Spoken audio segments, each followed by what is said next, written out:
Bonjour Alioune Badara Diouk.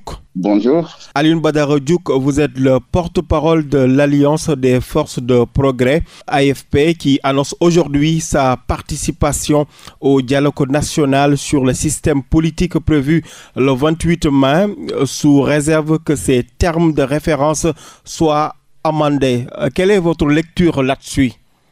Non, moi, j'ai pas de lecture particulière. Moi, je porte la parole du parti, l'Alliance des forces de progrès, qui s'est réunie le jeudi 15 mai 2025 sous la présidence du nouveau secrétaire général, l'honorable député Mbaye Dione. Et maire de Ngoundiane aussi. Maire de Ngoundiane, qui vient après notre troisième congrès ordinaire qu'on a tenu le 26 avril 2025.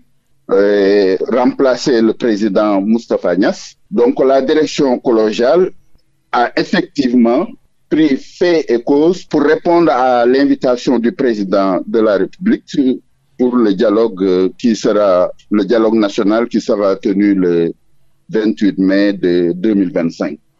Donc l'AFP a posé seulement quelques conditions. Oui, quelles sont les conditions de l'AFP? C'est seulement deux conditions. Il faut que le dialogue soit un dialogue inclusif, c'est-à-dire que le dialogue doit aboutir sur des résolutions ou des solutions qui intéressent les Sénégalais. Donc, la deuxième condition, c'est que les termes de référence du dialogue, ces termes doivent être soumis donc aux partis et pour des amendements. Parce que c'est pas d'une manière unilatérale qu'on peut convier à des segments de venir dialoguer sans pour autant qu'on puisse discuter sur les termes de référence autour desquels donc nous allons dialoguer. Donc voilà les quelques griefs que l'AFP a posés pour que le dialogue soit d'abord inclusif et que des amendements soient apportés donc aux termes de référence qui sont posés sur la table. Vous avez reçu les termes de référence? Officiellement, non. Officiellement, non, on n'a pas encore reçu les termes de référence adressés directement à l'AFP. Mais ça circule sur les réseaux sociaux. Oui, mais vous savez, c'est un parti légalement constitué et je pense que ça doit être un interlocuteur privilégié donc à l'homme qu'on a confié donc d'être l'animateur de ce dialogue national, de poser le problème. Donc avec le parti, de discuter avec le parti, de prendre les préoccupations du parti pour que le dialogue puisse être une réussite. Oui, qu'est-ce que vous pensez sur le choix du chef de l'opposition qui devrait être certainement discuté lors du dialogue? Non, c'est pas une première. Cette problématique est posée depuis 1998 sous le règne du président Abdou Diouf, qui avait confié au président El Hadji Mbodj de réfléchir sur le statut du chef de l'opposition, sur le statut de l'opposition en général. Donc, des conclusions ont été apportées et depuis 1998, le président Abdoulaye Wade, qui a succédé, a encore soulever la question sans pour autant poser des actes. Le président Macky Sall, idem, donc a aussi réveillé donc tout ce processus-là depuis 1998 sans pour autant poser d'actes. Bon, peut-être cette fois-ci que les actes seront posés. Donc on le pense bien sur le statut de l'opposition et de son chef, du financement donc des partis politiques, de la rationalisation des partis politiques. Oui.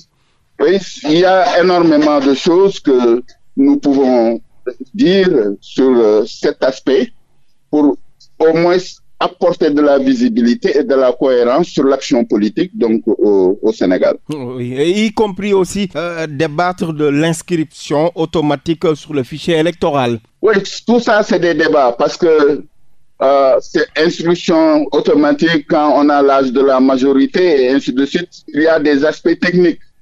Donc ça aussi, c'est des aspects qu'il faut essayer d'élucider et de ne pas aller dans la précipitation. On a un système démocratique qui nous a donné 3 alternances politiques sans pour autant qu'on ait l'inscription automatique. Donc, ça ne veut pas dire qu'on va inscrire automatiquement les gens qui auront la majorité les verser dans le fichier électoral et d'avoir une participation massive à des élections. Je pense que il faut y réfléchir, donc techniquement, sociologiquement et politiquement, pour voir quelles sont les mesures les meilleures donc à apporter à notre système électoral. Et certainement, on ne doit pas occulter la question de l'impartialité des autorités administratives et médiatiques. Ce qui est crucial, donc les débats devront clarifier les attributions de la Commission électorale nationale autonome, de la Direction générale des élections et du Conseil national de régulation de l'audiovisuel CNRA. Oui. Oui, tout ça, c'est des aspects que nous pouvons discuter. Mais nous ne voulons pas seulement que le dialogue national soit un dialogue politique, qu'on discute seulement des aspects politiques, des partis politiques, du système électoral. Donc, le Sénégal est confronté aujourd'hui à énormément de défis, des défis économiques, des défis sociaux, des défis culturels en matière d'éducation, de santé et autres.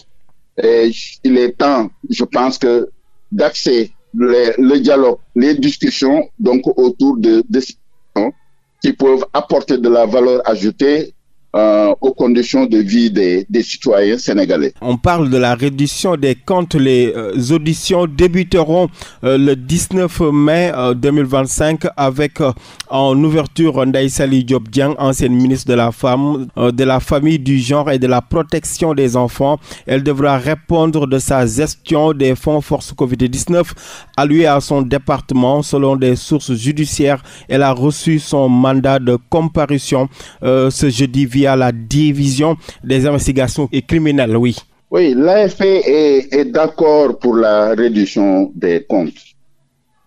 Ça, il n'y a pas d'embâche du tout, parce que le président Moustapha Niasse, depuis qu'il a quitté le Parti socialiste, n'a jamais cessé de lever un mouchoir blanc pour nous dire qu'il y a une opération main propre. Donc, ce mouchoir blanc symbolisait la propriété des mains qui concernait donc notre implication dans la gestion des affaires publiques. Donc ça, nous sommes très clairs. Ça, c'est un principe pour l'AFP, pour la réduction des comptes. C'est tout à fait normal, c'est tout à fait logique quand on gère des deniers publics et de rendre compte. Mais là où on s'oppose, c'est tout simplement le déséquilibre en matière de justice. Parce qu'on a vu, il y a presque une justice sélective. Ah bon? Aujourd'hui. Oui, non, ça c'est flagrant. Parce que depuis le début de la gestion du régime du PASTEF ou pastifien, donc au début, on a vu les Moustapha Diakhaté et autres en instruction, d'autres pour les mêmes termes ou pour les mêmes délits ou les mêmes infractions. Donc, ils sont en instruction et d'autres, ils sont presque, on les a amenés en flagrant délit. Donc, 1 semaine, 2 semaines, on les a jugés et c'est 2 mois de sursis. Et d'autres, ils sont en instruction, c'est 3 mois ferme, 6 mois ferme. Donc, presque pour les mêmes faits. Et voilà, on a pu noter qu'effectivement, la justice, c'est de la balance. La balance, c'est l'équilibre pour tous les citoyens sénégalais. Donc, c'est ça que nous dénonçons, donc ces emprisonnements tout azimut et aussi le licenciement abusif dans beaucoup de secteurs. Donc, ça aussi, on l'a dénoncé donc lors de la réunion de la direction collégiale du parti. Mais qu'est-ce que vous pensez réellement de la justice? Vous savez, parce que le premier acte du gouvernement, un acte national, c'était de convier les forces vives de la nation à un dialogue autour des réformes concernant la justice. Et depuis lors, il n'y a aucun acte qui est posé. Parce que si le régime actuel avait convié les segments de notre société autour de la justice, parce qu'il y avait un problème de justice à leur niveau, bien sûr. Donc, des palliatifs devaient être apportés ou bien des corrections pour que la justice puisse retrouver l'équilibre. Mais jusqu'à présent, pour les conclusions, aucun acte n'est encore posé. Mais ce qu'ils dénonçaient avant d'arriver au pouvoir, c'est presque toujours les mêmes actes que nous voyons tous les jours. Ça, c'est le quotidien.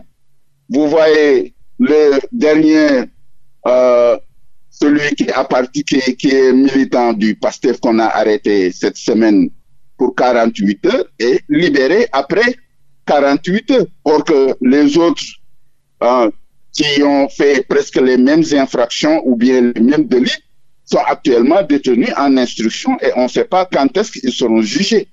Donc ça, c'est des problèmes patents, saillants, que nous pouvons voir tous les jours. Et des correctifs doivent être apportés pour que la justice retrouve sa balance et retrouve son équilibre. Vous avez espoir donc? Mais nous sommes Sénégalais, nous sommes animés toujours par l'espoir, nous sommes toujours animés par cette espérance.